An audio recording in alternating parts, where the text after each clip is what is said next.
Waligani mtazamaji wa One Vision, bwana, nimekuja kuzungumza na mwanadada ambaye hivi karibuni kumekuwepo na video yake ambayo nimekutana nayo kwenye mtandao wa kijamii wa Instagram inayo trend kwamba amekuwa kigombezwa sana na mume wake, na majuzi tu mume alimfukuza majira ya saa 6 usiku akiwa na mtoto mdogo. Hivyo alipata changamoto, lakini bahati nzuri alipata rafiki yake akamhifadhi. So nimeamua kuja kuzungumza naye ili tujue ni ukweli au ile ilikuwa ni story tu ya kubuni mitandaoni. Mambo? Poa. Uko poa? Niko poa. Naitwa Aisha. Aisha. Mama nani? Mama Ilham. Mama Ella. Okay. Hongera sana kwanza kwa kuwa mama. Asante. Unajisikiaje sasa hivi kuitwa mama? Najisikia amani. Hivi faida za kuitwa mama ni zipi? Mbili kwa haraka haraka. Kuitwa mama, cha kwanza unaheshimika. Pili, yani si nikwambieje. Yani ukiwa mama unajua muda wote una furaha, unamwaza mwanao, yani unaporudi upambane, unajua na mtoto. Okay. Okay. Vipi? Video yako tuliona mitandaoni kwanza. Natamani nijue kwamba video yako iliwekwa kwa bahati mbaya mitandaoni au ilipostiwa pia kwa mapenzi ya moyo wako? Ilipostiwa kwa mapenzi ya moyo wako au kwa bahati mbaya? Kwa mapenzi ya moyo wangu. Ulifukuzwa na mume wako? Ndio, nilifukuzwa. Saa ngapi? Ilikuwa saa 6 usiku. Kwa nini? Kwa nini? Sikujua kosa nini. Mpaka saa hizi tunazoongea sijui kosa langu nini.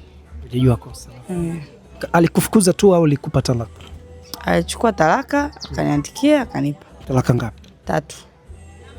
Kwa mkupuo? Au ulikuwa ushatangulia na kadhaa? Kwa mkupuo. Nini shida? Sijajua shida nini. Saa ngapi? Ilikuwa saa ngapi? Saa 6 usiku. Alikukuta kwenye mazingira gani mpaka ikatokea masuala ya kupeana talaka? Nilikuwa nipo na rafiki yangu ndani. Ndani kwako? Uko na rafiki yako? Mlikuwa mnaongea nini? Mama alikuwa tunaangalia movie ya dunia. Mnapiga story? Tunacheka. Ilimkera kwamba amekuja amekukuta kuna rafiki yako majira saa 6 usiku, alitegemea uwe tayari ushalala, au pia huwa anakuja mara kwa mara anakukuta ukiwa na rafiki yako? Amna, kwa sababu yeye anajua mimi nakaa naye. Kwa hiyo ama sababu yoyote ambayo ilifanya kasirike. Rafiki yako ana chumba chake pia? Sasa hivi ana chake, lakini mwanzo ilikuwa ana. Kwa mnakaa? Mimi ndo nilimpokea alipokuja hapa da. Unakoishi ni mmeo ndo kakupangishia au ni wewe mwenyewe ndo umepanga? Yeye ndo alipanga. Yeye ndo alikupangisha? Chumba kimoja au vyumba vingapi? Kimoja. Ulikuwaje sasa unaishi na rafiki yako wakati una mume? Kwa sababu ilikuwa shida. Alikuja na shida rafiki yako. Nikaongea naye akanambia sawa. Kaongea na mume wako? Kabla alikuwa hajaja rafiki yangu. Sababu nilikuwa rafiki yangu wa muda, yani sasa kama ndugu yangu. Sawa.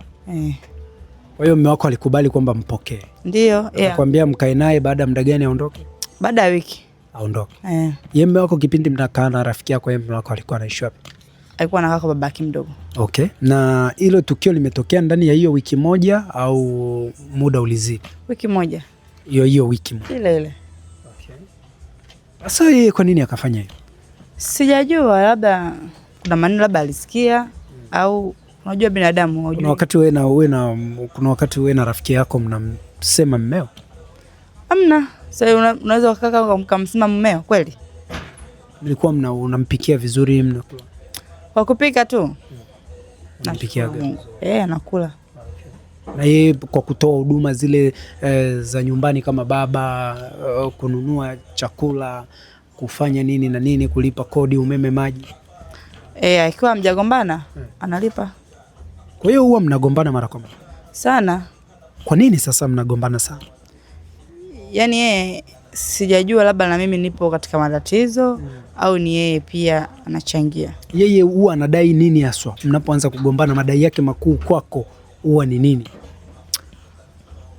Kuna mda anza akaudi tu akuongeleshi, akwambie chochote. Sawa. Pole sana. Asante. Anaporudi akuongelesha akwambie chochote, wewe unafanya nini kama mwanamke? Sasa unaweza kuongea mtu ambaye akuongeleshi? Najaribu kuongea naye anijibu short, na mimi nakaa kimya. Sana navyokaa kimya anaanza kusema mimi nadharau, malaya. Anakuita hadi malaya? Umewahi kufanya vitendo vya kuonesha kwamba labda unafanya mambo ya kimalaya? Hamna, si unajua mwanaume akiona upo busy umfuatilii na yeye anaona Kwa hiyo kaona mbona nifuatilie sasa hivi. Sasa kwa nini wewe umfuatilii mmeo lakini umfuatilii kwa nini? Sasa wewe mtu anakuja tu akuongeleshi, utamfuatilia mtu ambaye akuongeleshi? Unabidi kuna muda unajipa stress. Kweli? Ndio. Unampenda lakini? Ndio nampenda. Wewe unamhitaji?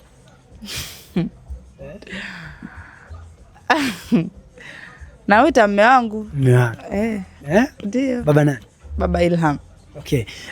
Amekufukuza majira ya saa 6 usiku. Una mtoto mdogo. Hakuwa naona labda hata unavolia, naona huruma hata mtoto wake na nini usiku? Hajaona huruma. Kwa sababu alishaamua, kaamua afanye jambo ambalo ameamua mwenyewe. Ndio. Kwa hiyo ulivyotoka pale, ulichokifanya ni kwenda kugongea rafiki yako? Akanifungulia, nikamuelezea ilivyokuwa. Sababu na yeye kwanza alikuwepo. Jambo linatokea hapo, alikuwepo. Kwa akaona ile situation akaondoka. Baadaye nikaenda, akanipokea, tukalala mpaka asubuhi. Lakini rafiki yako tayari ndo na yeye alikuwa ishakuwa na kwake tayari? Shoka na kwake. Okay. Umesema kwamba imekuwa ikitokea mara kwa mara. Ina maana huwa mara kwa mara mnagombana, mnapigana? Ndio, tunagombana, tunapigana. Napigana huwa nakupiga? Ananipiga. Siwezi kupigana mwanaume mimi. Okay. Sasa majirani pia huwa waone labda unanyanyasika, unaumizwa? Wanaona. Wakiona wanafanya? Wananishauri, wengine wanasema ondoka. Wengine wananiambia baki. Ndio ndoa ilivyo, vumilia. Ukufanya labda uamuzi wa kwenda nyumbani, kwenda kuripoti kwa wazee, kwa wazazi, kuambia kwamba angalieni changamoto ninazopitia kwangu na nini na nini, labda wazazi waweze kukusaidia kwa namna moja ama nyingine? Wazazi wanamsupport sana yeye. Wazazi wa kwake au wazazi wa kwako? Wa kwangu mimi. Wanamsupport sana yeye? Mama na baba yako? Babangu. Babako sana anamsupport yeye? Ndio. Kwa nini? Yaani sijajua kwa nini aniamini mimi mtoto wake. Lakini nikimwambia mimi aniamini. Pole sana. Asante. Vipi sasa, mara nyingi tunazoea kwamba mtoto wa kike ukitendewa ubaya na mume, sema labda ya kwenda kushtakia ni kwa wakwe zako, pia kwao na mume wako huwa upeleki hizo report? Napeleka. Sasa kwao pia nini ambacho kinafanyika? Wanamuita, wanaongea naye, anasema atabadilika, lakini tukikaa tena anarudia vile vile. Wanapiga tungi? Afuti sigara wala yani chochote, ana kilevi. Basi kitakuwa kilevi chake ni wanawake. Wazazi wake kilevi chake itakuwa wanawake? Anapenda wanawake? Ndio. Kweli? Sana. Kwa sababu anafanya kazi si chuo cha uhasibu. Kwa lazima. Kumbe? Ndio. Okay. Na wazazi wake, yani wakwe zako wapo? Mkwe wangu wa kike ameshafariki. Wa kiume ndio yupo. Baba mkwe anakupenda au? Anikubali, kwani asinikubali mkwe wake kati ndio chaguo la mwanae. Okay. Kwa hiyo wakati mwingine hata mzee pia hizi mambo za wenyewe kuvurugana na nini huwa hapendi? Hapendi, basi tunajua. Msema sana wanaongea naye, lakini ndio hivyo. Hawezi kubadilika. Unaamini kwamba ipo siku Mungu atakuja kutengeneza amani kati yako na mmeo? Naamini ipo siku. Okay. Unampenda sana? Okay. Na licha ya haya yote kutokea na yote ambayo yanaendelea, wewe neno lako kwa mume wako ni lipi? Namwomba tu abadilike. Uishi kwa amani.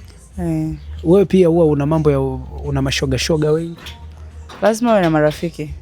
Siwezi kukabu maisha yangu hivi, lazima niwe na marafiki. Yawezekana marafiki pia ikawa ni chanzo cha vurugu kati yako na mume wako? Labda itakuwa mwenye apendi. Amewahi kukuambia? Ndio. Apendi marafiki? Sasa umeacha au? Ndio, alivyoniambia tu nikaacha. Umeachana marafiki, ubaki na huyu mmoja? Okay.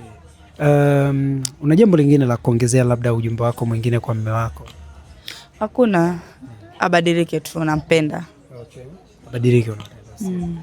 Asante sana. Mama nani tena? Mama Ilham. Okay, Mungu akubariki sana. Aya, yako itakuwa vizuri au si? Aya, amina. Okay, mimi nakushukuru. Asante.